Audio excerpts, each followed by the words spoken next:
Merci, Monsieur le Président. Je pense qu'il est normal que la Commission agriculture émette un avis sur la modernisation de cet accord avec le Chili.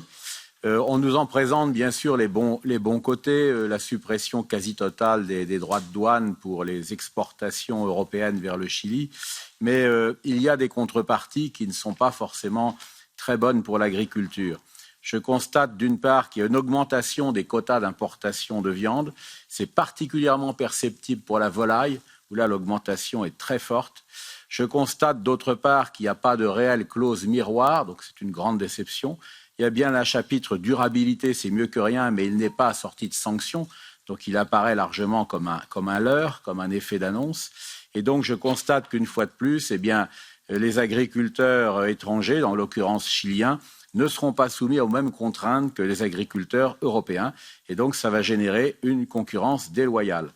Alors, c'est d'autant plus ennuyeux qu'il faut remettre cet accord avec le Chili dans un contexte plus global de la multiplication des accords de libre-échange.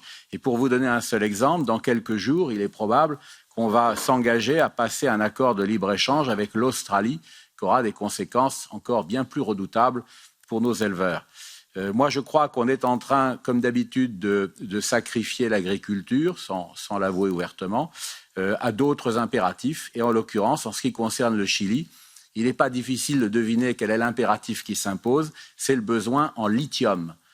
On va obtenir, grâce à cet accord, du lithium du Chili et qui nous est nécessaire pour notre transition énergétique. Donc on échange notre volaille qu'on sacrifie contre le lithium chilien et je le déplore vivement.